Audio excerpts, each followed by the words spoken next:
How's it going? I have a good work ethic, but I have a tendency to procrastinate. This is my impression of a guy who doesn't like popular TV shows, but he's being obnoxious about it. House of Cards? More like House of Tards. Game of Thrones? More like Lame of Thrones. Breaking Bad? More like bad.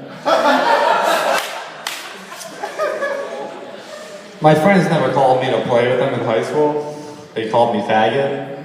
But I would just say, just don't call me late for dinner. And that's how I got the nickname Super Faggot.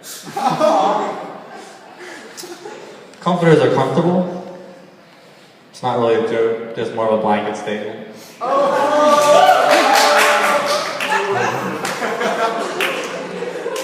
Whenever I go to Starbucks, I usually order a tall glass of hipster.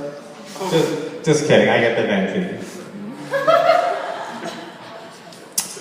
Sometimes I think about going around and telling people that I drive a limo professionally, but then I think, nah, that might be a stretch. I always carry a condom in my wallet, because it's that kind of thing of how if you have your umbrella, it's not going to rain, but if you don't have your umbrella, someone's going to get wet.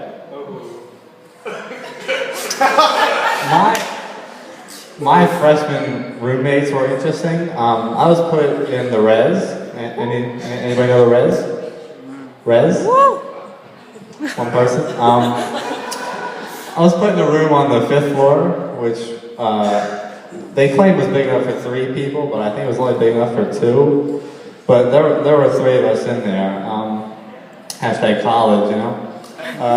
The first was a typical ginger hair jock, party all night, fail every class kind of a guy. He was okay.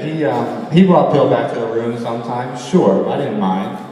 But then he eventually joined the frat and moved out to do keg stands and meet girls. And I'm assuming. Let's talk about my other roommate. He was messy. I couldn't tell if his clothes were coming out of the dresser or going back in. It was just like a hipster, like a blob of hipster, just like jeans and flannel seeping into the room. And he was annoying, not just because one time he drank all of my orange juice and replaced it with a real orange, but just to try to convince me that the Tropicana OJ unsqueezed itself.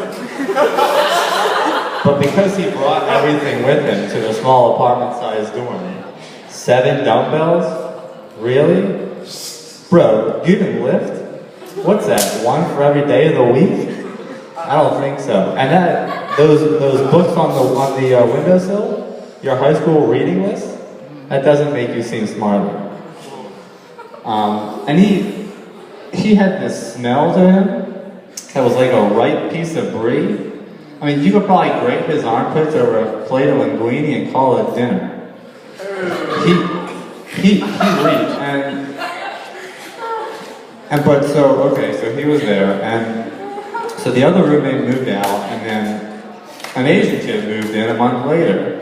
And he was fine at first, quiet, kept to himself. But then late one night, he came to me and he asked me if his girlfriend could stay with us.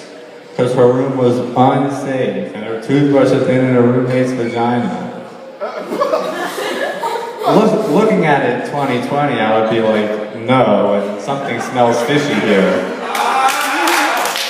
But I was naive, so long story short, she never left. She was there all the time, and I would walk in on them 2 or 3 times a week, and they'd be fucking like dolphins, just like, just a lot of noise.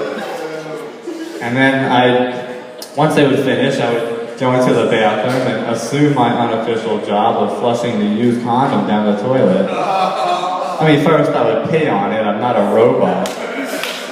But then I would flush it down the toilet. And I say unofficial job because my mom tells me I can't put it on my resume.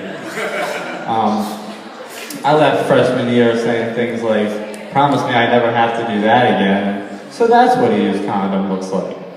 Hashtag college. Alright, thanks guys.